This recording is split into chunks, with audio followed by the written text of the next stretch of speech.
बुलेटिनच्या सुरुवातीला बातमी आहे कार्यकर्ते नामक गुंडांनी महाराष्ट्रात घातलेल्या हैदोसाची। नेत्याचा आश्रय मिळाला म्हणजे वाटेल ते करण्याचं लायसन्सच मिळालं असा ठाम विश्वास असणाऱ्या कार्यकर्त्यांच्या टोळ्या सध्या महाराष्ट्रामध्ये फोफावल्यात आणि याची परिसीमा गाठली आहे बीड जिल्ह्यानं। तुम्ही कल्पनाही करू शकणार नाही इतका सगळा हैदोस हे कार्यकर्ते बीडमध्ये घालतायत। ते खंडण्या उकळतात, ते धमक्या देतात, ते कुणाचंही कितीही दिवस अपहरण करतात, ते कुणाच्याही शरीराचा वाटेल तो छळ करतात, ते माणसांना ठेचून मारतात आणि जनावरांची शिकार करून खातात, नोटांची बंडलं उडवतात आणि या सगळ्याचे व्हिडिओ बिनधास्तपणे आपल्या सोशल मीडिया अकाउंट्सवर व्हायरल करतात।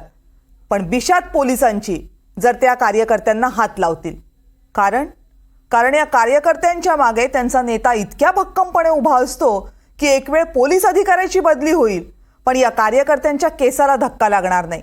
बीडमधला हा सगळा नंगानाच आधी धनंजय मुंडेंचा कार्यकर्ता वाल्मिक कराड आणि त्याच्या टोळीच्या रूपानं महाराष्ट्रासमोर आला आणि आता सुरेश धसांचा कार्यकर्ता सतीश भोसलेच्या कारनाम्यांमुळे तेच चित्र पुन्हा एकदा दिसतंय। म्हणजे नेत्यांची नावं आणि त्यांचे पक्ष कदाचित बदलतील पण कार्यकर्ते नामक टोळीचा तोच धिंगाणा पुन्हा पुन्हा समोर येतोय। इस देश को आने वाले वक्त में सिर्फ दो ताकतें चलेंगी, एक पॉलिटिकल, दूसरा कॉर्पोरेट। बेहिसाब पावर या बेशुमार पैसा, और इन दोनों में से मुझे एक तो चाहिए।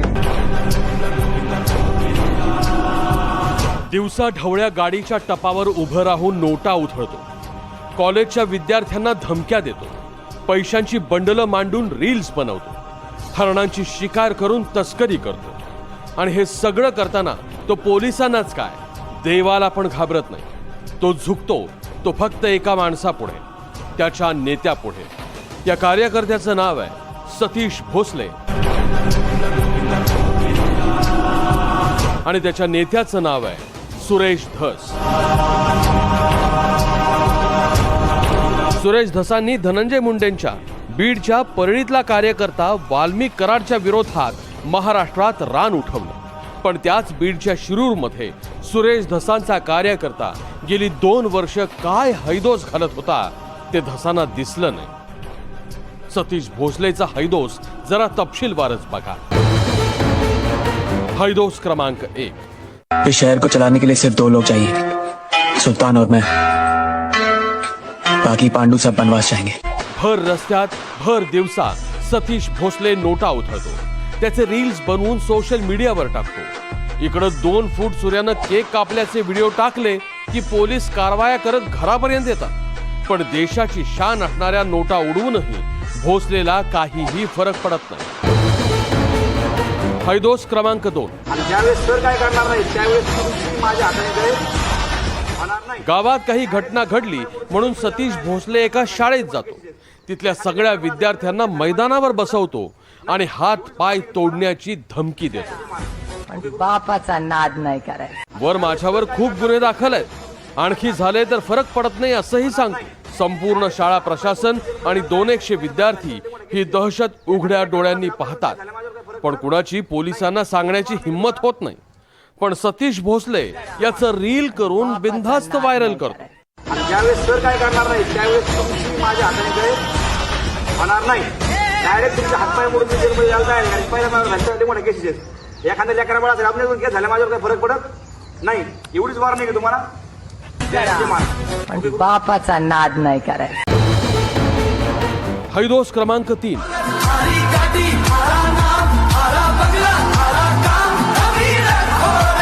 सतीश भोसले नोटांच्या बंडलांमध्ये अक्षरशः लोळतो, स्वतःवर नोटांची उधळण करून घेतो, त्याचे व्हिडिओ बनवतो आणि सोशल मीडियावर टाकतो। ठोकरे खा खा पता चला, फिदा जिस पे होते थे, एक सांप हमारा यार था। इथं हक्काच्या अकाउंट मधून दिवसाला बँक 20,000 रुपये देत नाही, मग या भोसलेकडे ही नोटांची बंडलं येतात कुठून? एरवी प्रचंड ऍक्टिव्ह असणारी पोलिसांची आर्थिक गुन्हे शाखा, आयकर खातं, ईडी या सगळ्या यंत्रणा सोशल मीडिया बघतच नाहीत की कनेक्शन्स बघून हे व्हिडिओ नजरेआड करतात।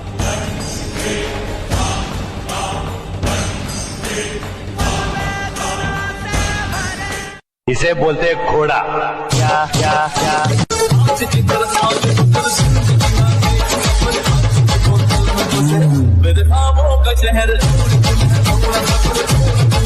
मैं अपना भौकाल बनाने का टाइम आ गया है और अब जो कोई भी रास्ते में आवे सबे खत्म करो। हैदोस क्रमांक 4 शिरूर परिसरातल्या हरणांची सतीश भोसले शिकार करतो.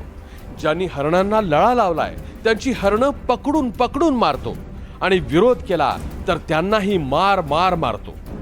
पार त्यांचे हात दात पाय सगळं तोडून टाकतो. इतकं मरणाचं मारलं त्याने आम्हाला इतकं बिनसूट केलं. आणि त्याने जे एक हरण धरलेलं होतं ते पण घेऊन गेले. आणि आम्ही हरणासाठी तर पडतोच ना, आम्हाला फक्त वन्यजीव प्यारा आहे, आम्ही त्याच्यासाठी रडतो. आणि हे लोक मारतीच राहू येऊन तिथं आम्हाला बी. आता आम्ही राहायचं कसं तिथं? कुणाच्या शेतामध्ये ते हे आमचं शेत आहे तिथं, जांभळ शेत म्हणून आम्ही राहणार राहतो ना. त्याच्यामुळं आता आम्हाला गावाकडे जायची पण भीती आहे. कुणी कुणी मारलं होतं? आता काय तक्रार दिली तुम्ही? आता मागणी काय? आता तक्रार दिलेली पण त्यांच्या नावाने, आता त्यांची इतकी नावं बी काय ध्यानात राहतात का आमच्या? त्याच्यामुळं आता ती एक दोघं जणांची नाव होती, 2-4 जण तेवढे सांगितलेत.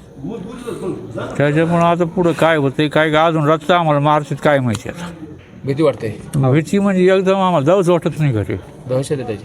दहशत पाठबळ कोणाचं आहे पाठबळ कुणाचं आहे कुणाचं आहे काय सांगता येते बरं आपल्याला. इतकं आता त्यांचे कुणाच्या जीवावर एवढे मला जीवच मारलं होतं. हरणाची शिकार केल्याच्या नंतर त्या ठिकाणी कुठंही कोणालाही आडवा केला जात नाही किंवा कोणाची हिंमत होत नाही.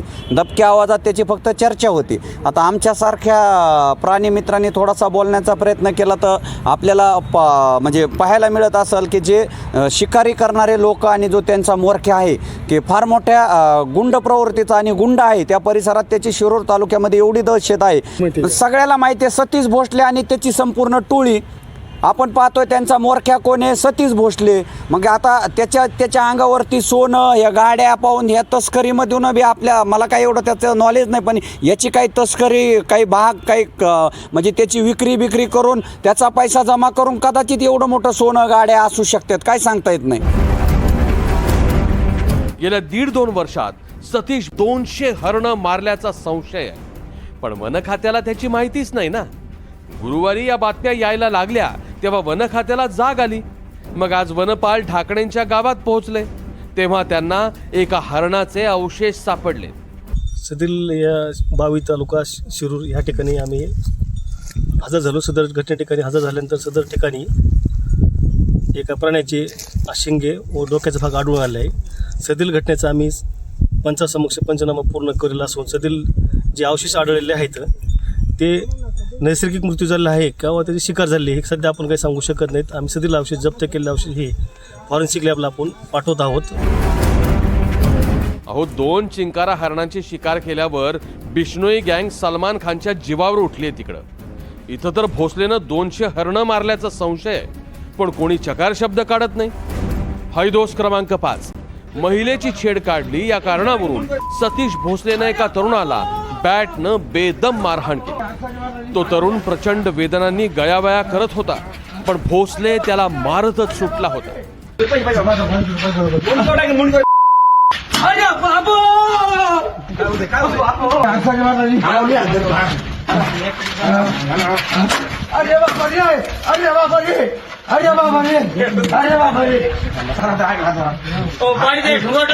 कामाचे पैसे मागितले म्हणून एका जेसीबी चालकाला सतीश भोसलेने गावातून अपहरण करून नेलं आणि बेदम मारहाण केली.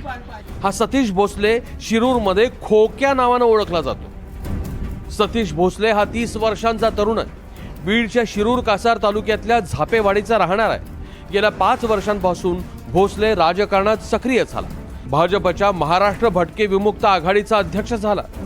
पारधी समाजासाठी सामाजिक कार्य केल्याच्या जाहिराती केल्या. पण दुसरीकडे सतीश भोसलेवर गंभीर गुन्हे दाखल झाले. आमदार सुरेश धस यांच्याशी संपर्क झाल्यावर भोसलीची ताकद आणखी वाढली. सुरेश धस यांचा कार्यकर्ता म्हणून त्यानं शिरूर परिसरात दहशत निर्माण केली. सतीश भोसलेचे हे सगळे कारनामे गेल्या 2 वर्षातले. पण त्यातल्या एकाही प्रकरणाबद्दल त्याच्यावर एकही गुन्हा दाखल झाला नाही. कारनामे समोर आल्यावर पोलिसांना कारवाई करणं भाग पडलं. पण या असल्या नराधमांना पोसायची मुळात नेत्यांना गरजच काय असते? आधी निवडून येण्यासाठी पैसे वापरायचे आणि मग तेच पैसे वसूल करण्यासाठी हे सतीश भोसले, वाल्मिक कराड वापरायचे.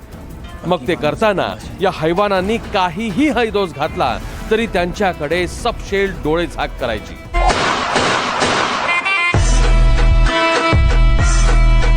हीच महाराष्ट्राच्या राजकारणाची पद्धत झाली आहे का? या प्रश्नाचं उत्तर जर हो असेल तर मग आपलं भविष्य अंधकारमय असणार हे नक्की आहे. Bureau report, NDTV Marathi. दरबार कभी कमजोर लगे तो टकरा कर देख लेना.